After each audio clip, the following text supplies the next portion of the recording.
Hello friends, कैसे हैं आप सभी लोग। उम्मीद करता हूं कि आप सब ठीक होंगे। तो आज हमारे साथ मिस्टर अरुण सिंह हैं। तो professionally he is in a business of travels और इनका अपना कंपनी है Ghoomo Andaman. Am I right sir? Okay, Ghoomo Andaman नाम का इनका एक कंपनी है। पर by passion and by hobby ये एक बर्डर एक्सपर्ट है, बर्डर है। और यहाँ अंडमान निकोबार आइलैंड में ये बर्ड वाचिंग कराते हैं। जो भी बाहर से जो गेस्ट आते हैं और जिनको भी इंटरेस्टेड है, चाहे वो बच्चे हो चाहे वो अडल्ट हो, तो कोई एज लिमिट नहीं है। तो एक तरह का ये हमारे द्वीप में बर्ड्स वाचिंग को प्रमोट करते हैं, टूरिज्म सेक्टर को बढ़ाने के लिए काम करते हैं। तो थैंक यू सर उसके लिए, ताकि आपका वजह से एक और हाईलाइट जो हमारे अंडमान आइलैंड का है, एमरलैंड आइलैंड का है, वो दुनिया भर में एक हाईलाइट होता है। तो वंस अगेन थैंक यू उसके लिए। तो आज मौका मिला है मुझे कि मैं इनका साथ थोड़ा बातचीत कर सकूँ, थोड़ा बर्डिंग लाइफ के बारे में है, हमारे एवियंस किंगडम के बारे में जान सकूँ जो कि अवेलेबल है हमारे आइलैंड में।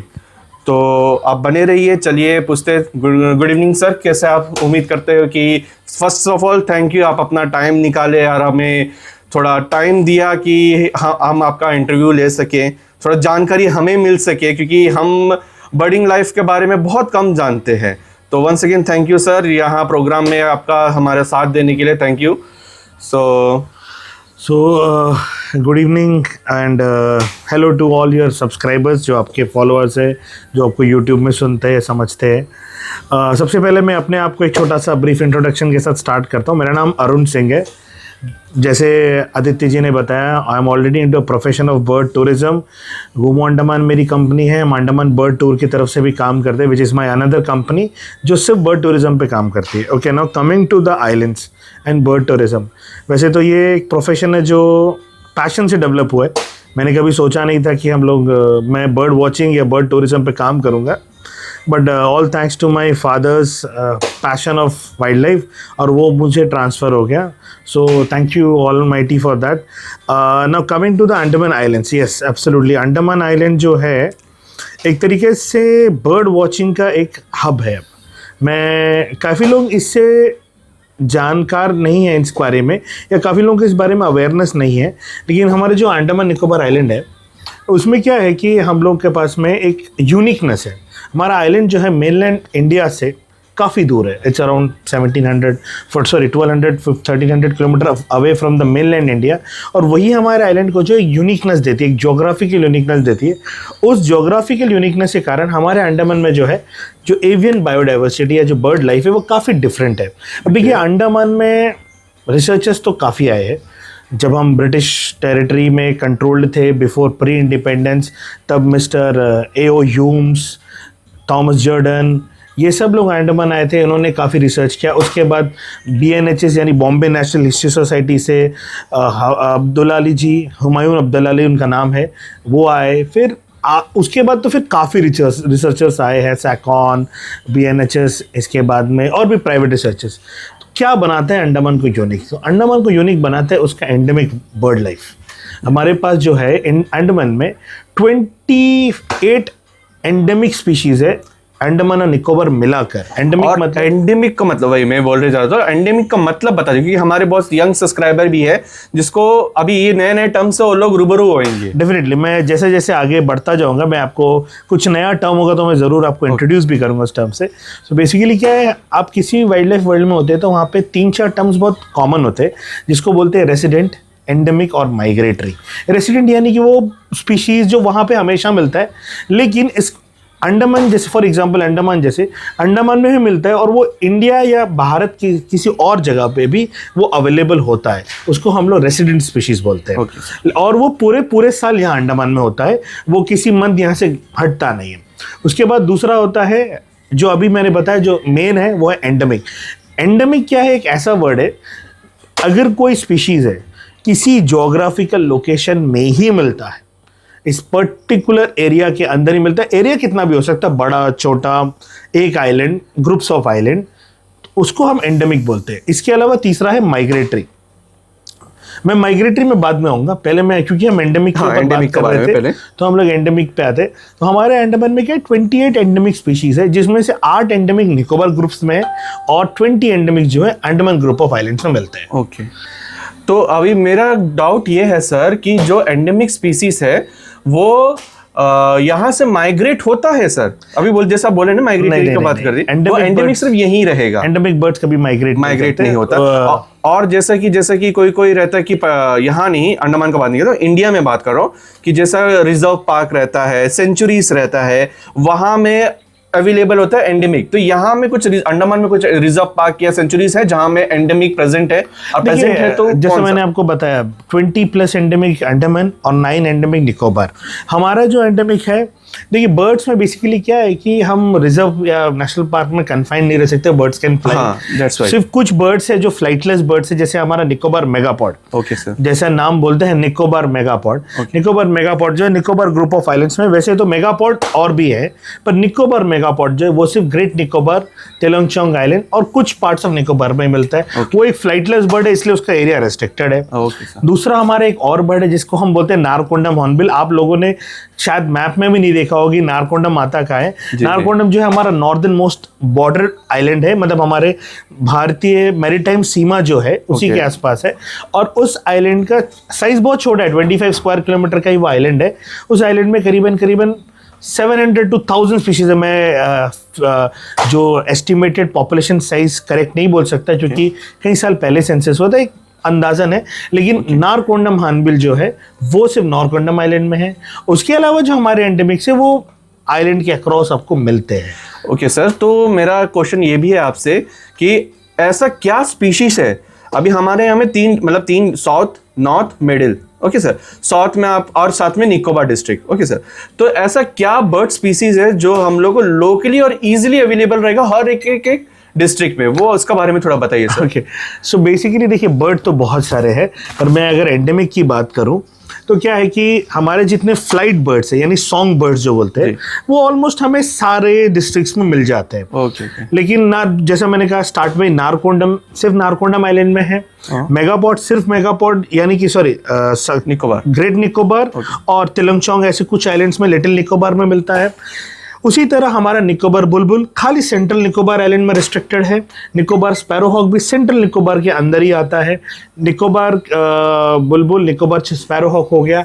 इसके बाद में हमारा जो है वैसे तो बाकी बर्ड्स तो काफ़ी जो बर्ड्स है वो ऑलमोस्ट आपको सारी जगह मिलते हैं। अगर आप डिफ़िकल्टी की बात करें तो हाँ, कुछ बर्ड्स थोड़े रेयर है, जैसे हमारा अंडमान क्रेक, ये एक रेयर बर्ड है। Rare bird in the sense क्या है, उनका पॉपुलेशन कम है और बिकॉज एक ग्राउंड बर्ड है तो उसको देखना, उसका हैबिटेट को समझने के बाद ही वो मिलता है। ऐसा नहीं है कि आप किसी पोर्ट ब्लेयर या किसी आसपास एरिया में जाए और आपको ईजिली दिख जाए। तो एक निकोबार क्रेक हमारा टफ बर्ड में आता है, अंडमान क्रेक। उसी तरह अंडमान कोकू श्राइक भी हमारे कुछ लिमिटेड पैचेस में है, नॉट अक्रॉस द आइलैंड नहीं है। उसके बाद में आपका, जबकि अगर आप अंडमान शामा, अंडमान बुलबुल, अंडमान ग्रीन पिजन, ये सारे बर्ड्स को देखें तो ये बर्ड्स आपको सारे फॉरेस्ट एरियाज के आसपास मिल जाते हैं। बहुत जैसा कि अभी हम एंडेमिक का बात कर रहे थे, हमारे कई लोग, आपके श्रोतागण और हमारे लोकल आइलैंडर्स भी है जो है, वो ये नहीं जानते कि हमारे अंडमान में 5 एंडेमिक आउल्स भी है। Okay sir. ओके, तो इसमें से एक एंडेमिक आउल जो निकोबार ग्रुप ऑफ आइलैंड्स में है और बाकी जो है चारों जो है आपको अंडमान ग्रुप्स ऑफ आइलैंड में मिलते हैं। सबसे पहले मैं आपको निकोबार वाले से स्टार्ट करता है, क्योंकि Nicobar endemic, Nicobar scops owl जो एंडेमिक है निकोबार आइलैंड्स में, उसको बहुत रिसेंटली डिस्कवर किया गया है। रिसेंटली मेरा सर एक 15-20 साल पहले ही, इससे पहले वो आउल के बारे में ज़्यादा जानकारी ही नहीं था। तो बड़ा यूनिक सा बर्ड है, छोटा सा निकोबार स्कॉप्स आउल है। इसके बाद हमारा 4 आउल और है जो अंडमान में मिलते हैं। अभी अगर मेरा एक डाउट है सर, अभी अगर इसको रिसेंटली ढूंढा गया है तो एक जीआई टैग वगैरह दिया जाता है मेरे ख्याल से? नहीं, आई थिंक जीआई टैग्स जो है वो एन स्पीशीज पे नहीं है, क्योंकि स्पीशीज को एंडेमिक कैटेगरी और टैक्सोनॉमिकल अपडेट्स में लाया जाता है। GI tags I think birds पे नहीं आते हैं। It is only to some commodities and to some art forms. Okay sir. मेरे हिसाब से जो लाइव नहीं है, जो इंटेंजिबल होते हैं ना, ओके सर, शायद जीआई टैग से शायद उसी में यूज किया जाता है।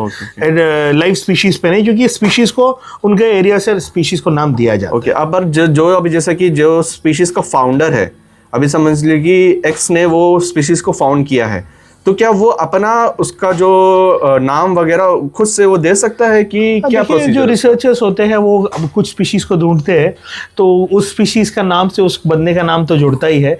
जैसे हमारा एक एंडेमिक आउल है ह्यूम्स बुबुक, जो A.O. Hume's, Alfred O. Hume's के नाम से ही पहचाना गया है। इवन जो आपका मैं निकोबार स्कॉप्सल की बात कर रहा था, निकोबार स्कॉप्सल का जो टेक्निकल नेम है या जो स्पीशीज नेम है, उस पे अब्दुल अली जी का सिग्नेचर है, जिन्होंने इसको पहली बार यहाँ पे अंडमान में ऑब्जर्व किया था। तो उस समय जब वो आए थे 60s में, जब मैं कोई नहीं था, तो उस समय तो कैमरा भी टेक्नोलॉजी इतना साउंड नहीं था, इतने इक्विपमेंट्स नहीं थे, पर उन्होंने उस बर्ड के बारे में एक विवरण लिखा था, एक डिस्क्रिप्शन लिखा था। और फिर इन लेटर स्टेज पामला रासमसन करके एक बर्डर है, उन्होंने उसको आइडेंटिफाई किया। इसके बाद शशांक दलवी जी है, उन्होंने इसको प्रॉपरली पिक्चराइज, साउंड रिकॉर्डिंग सब कुछ किया। अल्टीमेटली होता है। तो वापस हम आउल पे आते हैं। तो हमारा एक आउल है निकोबार स्कॉप्स आउल है, जो निकोबार ग्रुप ऑफ में है। उसके बाद जो हमारे 4 एंडेमिक आउल अंडमान में मिलते हैं, उसमें है Andaman scops owl, Andaman hawk owl, Hume's hawk owl और अंडमान मास्क डाउल, जिसको मास्क डाउल जो है, जिसको बानोल भी कहते हैं, पर हमारा मास्क डाउल अभी उसका नाम चेंज हो गया। बानोल एक स्पीशीज है जो मेनलैंड इंडिया में मिलता है, उसी से रिलेटिव है अंडमान मास्क डाउल।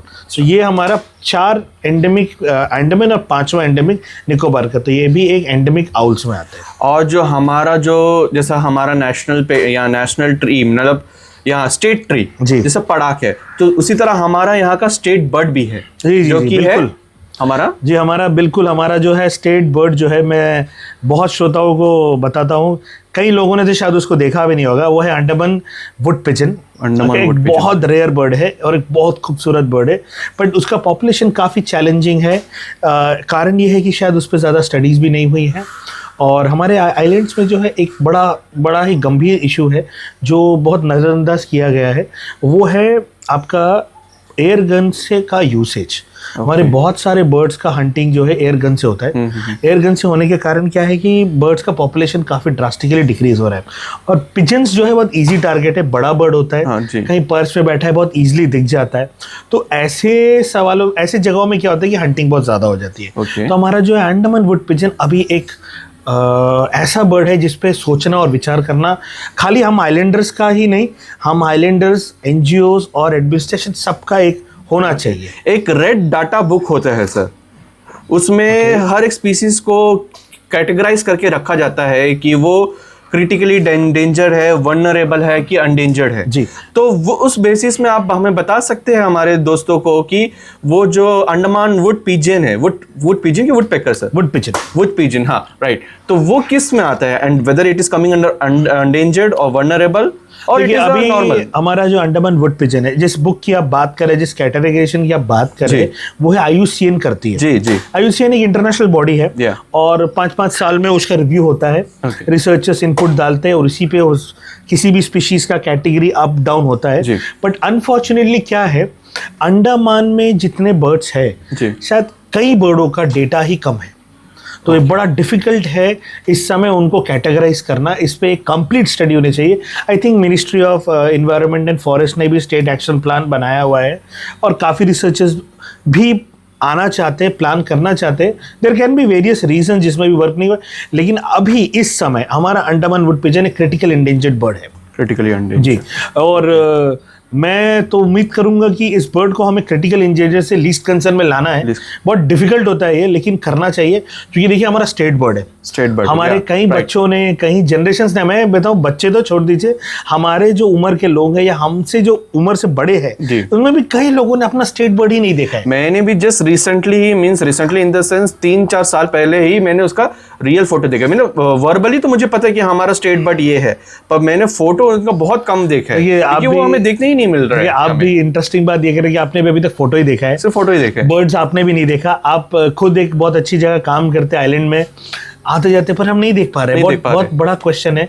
तो जो है अंडमान में ये जो है एंडेमिक बर्ड्स हो, इनके ऊपर थोड़ा सोच विचार करना चाहिए। और हाँ, मैं ये नहीं कहता कि सारे बर्ड डेंजर में, अंडमान का अपना भी स्पेशलिटी है। यह बर्ड का डेंसिटी बहुत ज़्यादा नहीं है। आप अगर किसी भी जगह पे, मेनलैंड और अंडमान, अगर आप एक एरिया को सेट एग्जाम्पल ले, तो आपको मेनलैंड में उस जगह पे शायद 50 से 60 स्पीशीज मिलेंगे।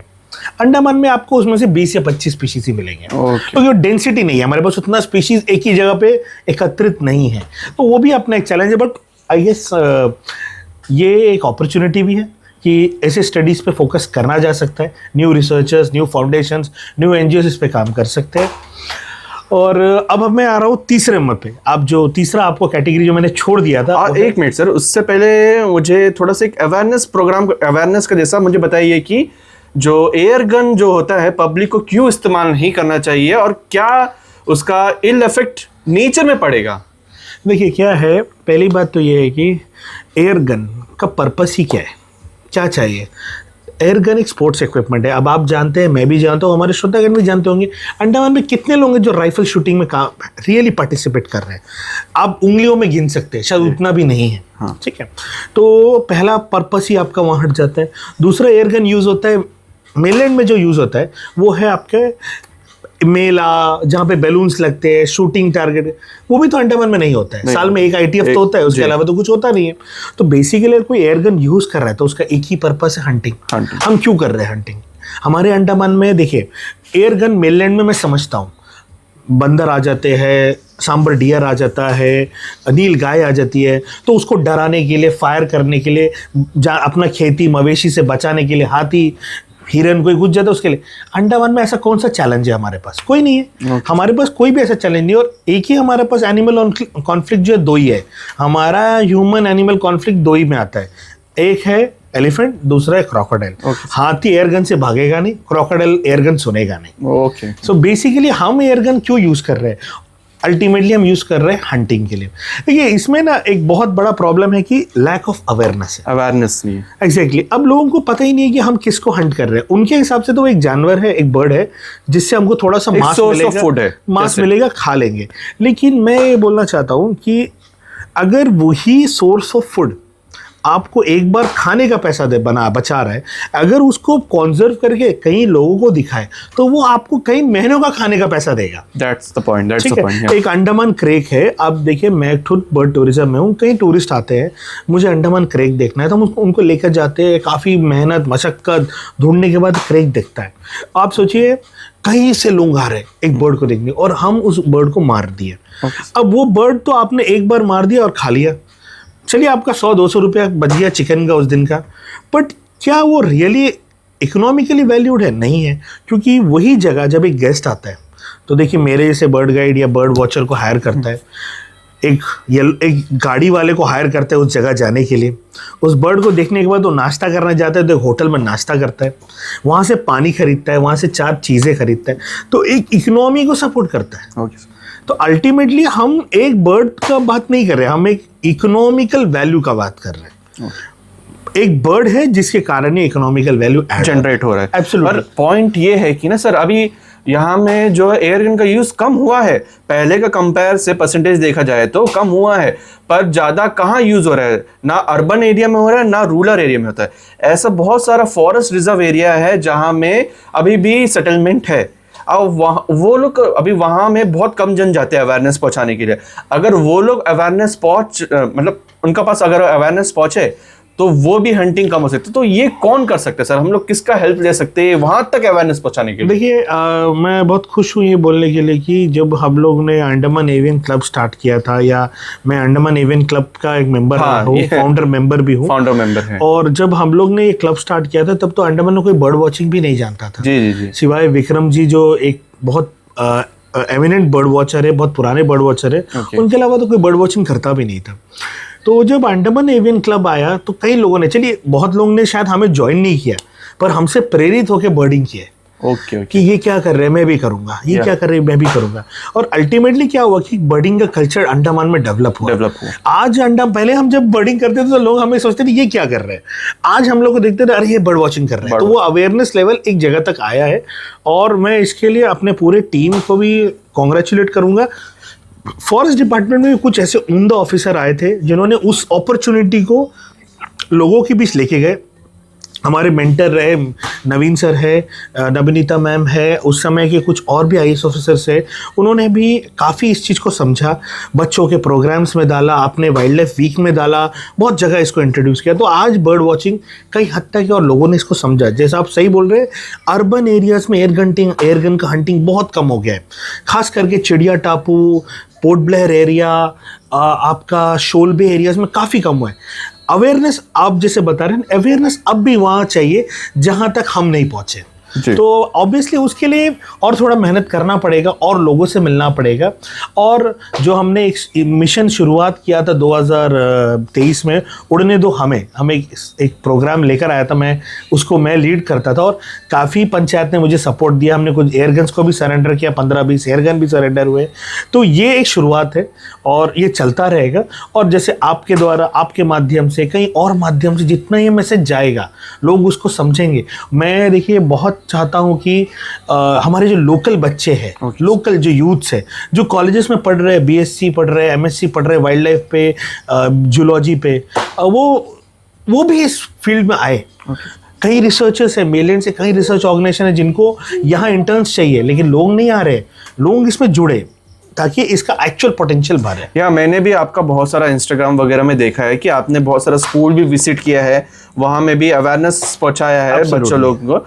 तो वेल एंड फाइन है। तो और हम एक तरह का से आप ये मुझे सजेस्ट कीजिए कि स्कूल लाइफ में, मतलब जैसे कि अभी हर एक चीज़ का बारे में हम पढ़ाते हैं, चाहे वो हिस्ट्री हो, चाहे वो साइंस हो, तो साइंस वगैरह में तो बर्ड्स का बारे में तो बताते ही है, ठीक है।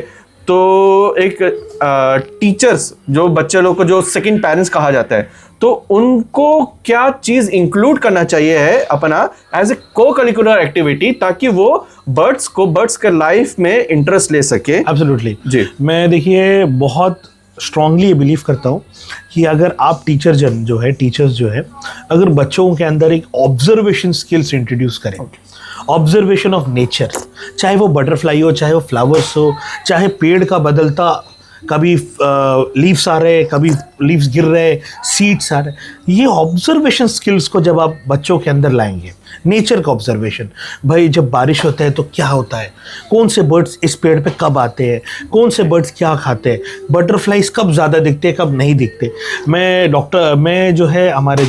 हमारे आपका एजुकेशन डिपार्टमेंट में एक चंचल सर है, चंचल सिंगा रॉय, मैं सर को बहुत हैट्स ऑफ करता हूँ क्योंकि उन्होंने कदम तल्ला में रहते हुए काफ़ी बच्चों को इसमें इन्वॉल्व किया।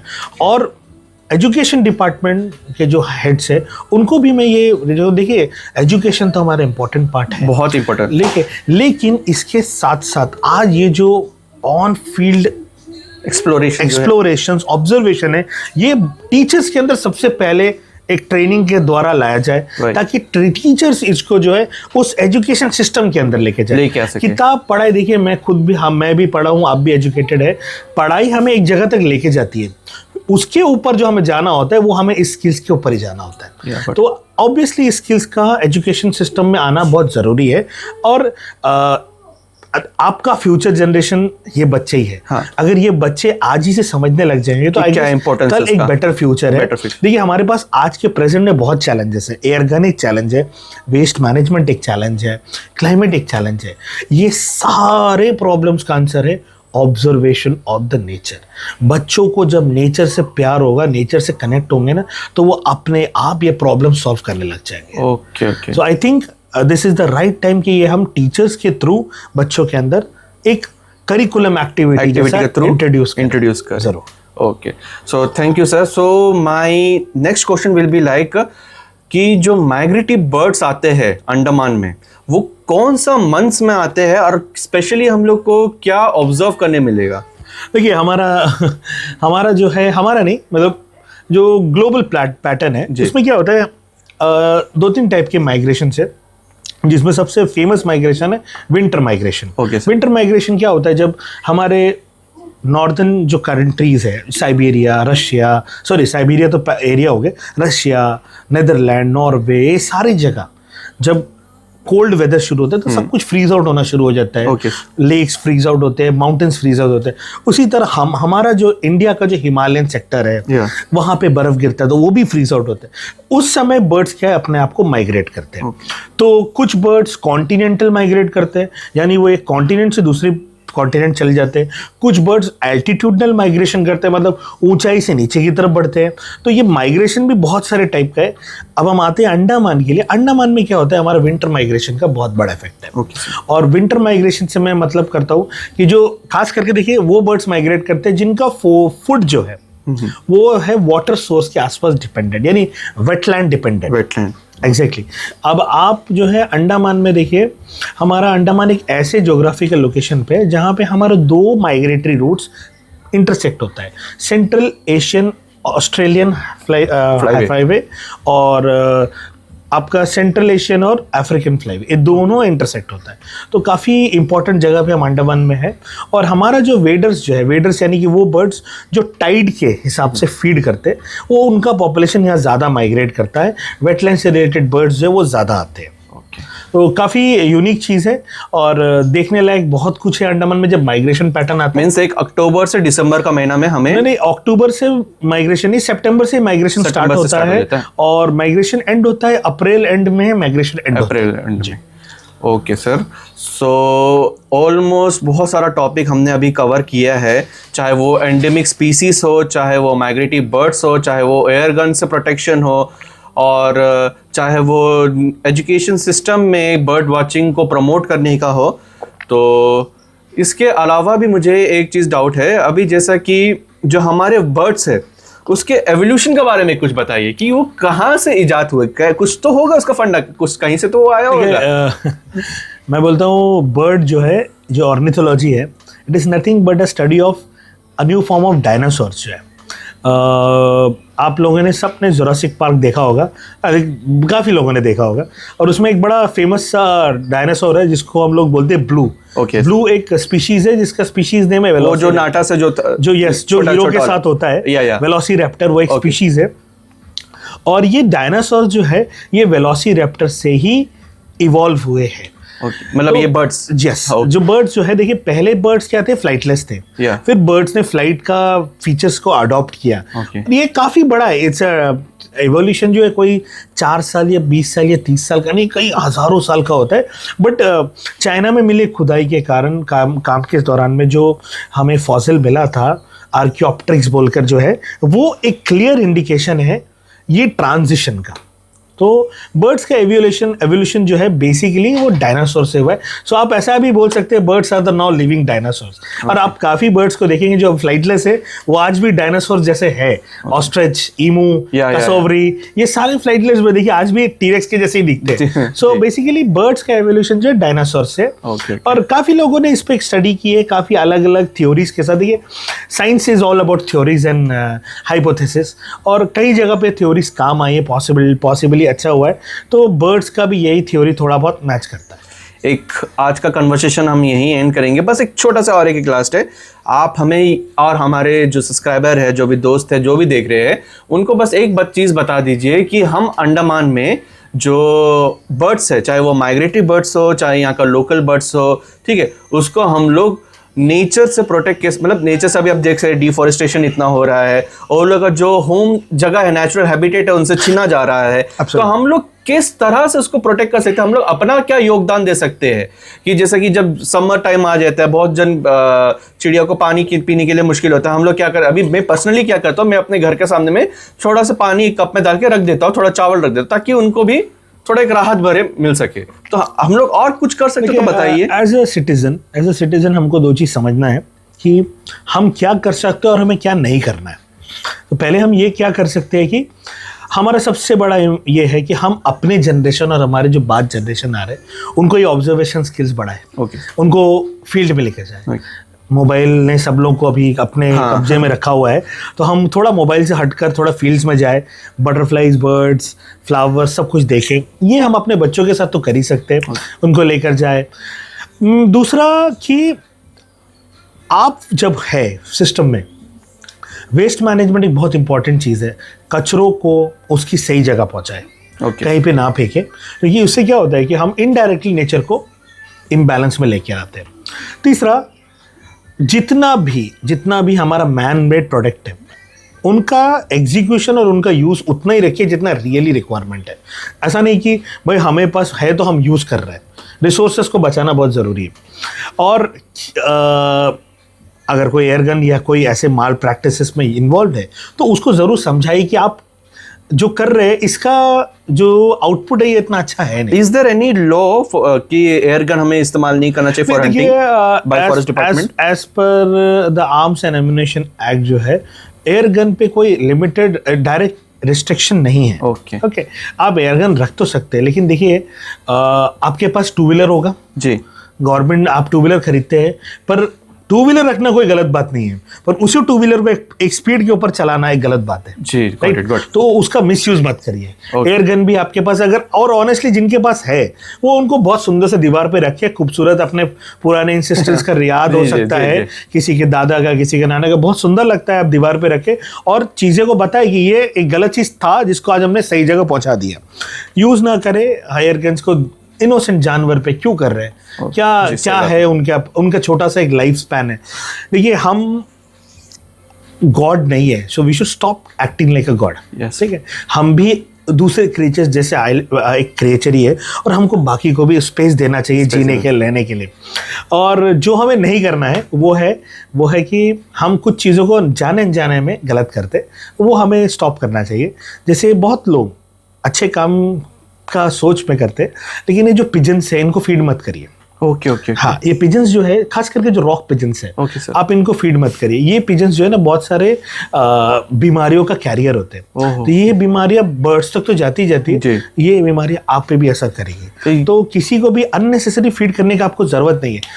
और डोमेस्टिकेटेड जो जानवर होता है या कोई भी जानवर होता है, देखिए कोई भी जानवर है दुनिया में, वो उसको पता है कि कैसे सरवाइव करना है। गॉड ने उसको इंस्टिंक्ट डाल के भेजा हुआ है। मैं और आप शहर में काम कर रहे हैं, शहर जंगल में कई जानवर है, डेली घूमते खाते पीते, उनका बैलेंस बचा हुआ है ना। आप हिस्ट्री उठाकर देख लीजिए, जहां भी इम्बैलेंस है वो इम्बैलेंस हम ह्यूमंस के कारण है। किसी स्पीशीज के कारण नहीं है। हमने कुछ ऐसा किया है जहां से वो इम्बैलेंस स्टार्ट हुआ। जैसे अंडमान में एक इम्बैलेंस है कि जब ब्रिटिशर्स आए तो उन्होंने डियर्स को इंट्रोड्यूस कर दिया। आज डियर्स का कोई नेचुरल प्रेडेटर नहीं है, तो अंडमान के सारे जंगलों में डियर्स है। और डियर्स जो है हमारा नेटिव प्लांट के स्पीशीज को, जो सैपलिंग होते हैं उसको खा जाते हैं। तो वहाँ न्यू फॉरेस्ट जनरेशन नहीं है। इसीलिए आप ये समझिए कि आज से 10 साल बाद आपको नया फॉरेस्ट नहीं दिखेगा। आज से 20 साल बाद जो फॉरेस्ट खड़े वही दिखेंगे। तो हमारा जो है एक मेन रिस्पॉन्सिबिलिटी वो है कि हम किसी चीज़ को बस करना है करके नहीं, थोड़ा उसका इकोलॉजिकल इम्पैक्ट समझ के करें। एंड आई थिंक सब लोग आज अवेयर है और जो भी नेचर से रिलेटेड काम कर रहे हैं उनको सपोर्ट करें। Sure. So thank you so much. Thank you sir, आपने अपना टाइम दिया, अपना वक्त दिया, नॉलेज दिया, सबसे इम्पोर्टेंट चीज़, ताकि बहुत जन अवेयर हो सके। बहुत जन को पता नहीं था क्या बहुत कुछ, और इस इंटरव्यू से आई होप कि बहुत जन को बहुत इन्फॉर्मेशन मिला होगा। तो once again thank you sir. फिर से उम्मीद करता हूँ कि आप अपना जर्नी में, इस पैशन में कंटिन्यू करेंगे, और होप है कि इसी तरह एक, चाहे वो टूरिज्म ही व्यू पॉइंट में क्यों ना हो, ये बर्डिंग जो है यहाँ का कल्चर में समाहित हो जाए, ट्रेडिशन का जैसा यह हमें बनाया जाए। सो थैंक यू सर।